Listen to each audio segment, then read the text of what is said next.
ஆனால் தொடர்ச்சியாக அவர்கள் எங்கே ஆரம்பித்தாலும் மதுரை மண்ணில் அவர்கள் ஆரம்பிக்கின்ற பொழுது அவர்கள் விரட்டுப்பட்டு அடிபட்டு தான் ஓடிக்கொண்டிருக்கின்றார்கள். அந்த அடிப்படையிலே நல்லமணி ஆசிரியர் பயிற்சி பள்ளியில் RSS கும்பலானது அந்த RSS துப்பாக்கி பயிற்சியை மேற்கொண்ட தகவல் அறிந்தவுடன் அந்த தகவலை திருப்பாலையைச் சேர்ந்த தம்பி மணி அவர்கள் மாவட்ட செயலாளரிடத்தில் தெரிவித்த போது அங்கே உடனடியாக முத்துப்பாண்டியன் தலைமையில் அண்ணன் செல்லப்பாண்டியன், மகளிர் விடுதலை இயக்கத்தின் பொறுப்பாளர் வசந்தி அக்கா மற்றும் விடுதலை சிறுத்தைகள் அங்கே போய் முற்றுகையிட்ட போது அங்கே நடந்தது என்ன என்றால், அந்த RSS கும்பலை விரட்டி அடிக்க துப்பில்லாத இந்த தமிழக காவல்துறை விடுதலை சிறுத்தைகளை எவ்வாறு காம்ப்ரமைஸ் செய்ய வேண்டும், விடுதலை சிறுத்தைகளை இந்த நிகழ்வை மிகப்பெரிய அளவிலே போராட்டமாக எடுத்துக்கொண்டு சென்று விடக்கூடாது என்ற அடிப்படையிலே காவல்துறை செயல்படுகிறது. குறிப்பாக இப்ப இருக்கக்கூடிய காவல்துறை அவர்கள் மீது மிகவும் சந்தேகம் எழுகின்றது.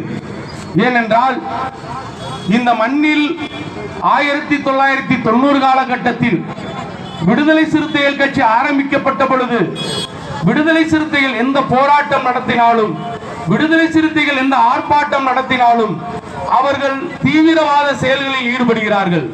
அவர்கள் தீவிரவாத செயல்களை இங்கே தமிழகத்தில் கட்டவிழ்த்து விடப்படுகிறார்கள்.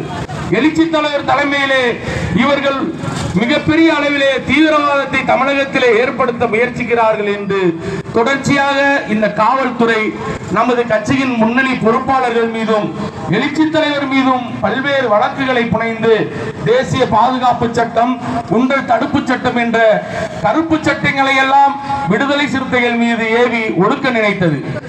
எழுச்சி தமிழரின் அரசியலும் விடுதலை சிறுத்தைகளும் இந்த மதுரை மண்ணின் முன்னணி பொறுப்பாளர்களும் இந்த இயக்கத்தை மிகப்பெரிய அளவிலே அந்த காவல்துறையிலிருந்து இருந்து மிகப்பெரிய அளவிலே இந்த இயக்கத்தை பாதுகாத்து இன்று மிகப்பெரிய அளவிலே தமிழக அரசியலில் ஒரு தவிர்க்க முடியாத அரசியல் சக்தியாக வளர்ந்திருக்கிறது. ஏனென்றால் இந்த RSS இயக்கமானது எங்கே கூடுகிறார்கள், எதற்காக கூடுகிறார்கள், என்ன செயல் திட்டத்தை வைத்திருக்கிறார்கள் என்று இந்த உளவு பிரிவுக்கு தெரியாதா? அன்றைய காலகட்டத்தில் எத்தனை வழக்குகள், இன்றளவு கூட விடுதலை சிறுத்தைகளின் கொடிமரங்கள் எங்கும் நட முடியவில்லை, விடுதலை சிறுத்தைகளின் பெயர் பலகை திறக்க முடியவில்லை.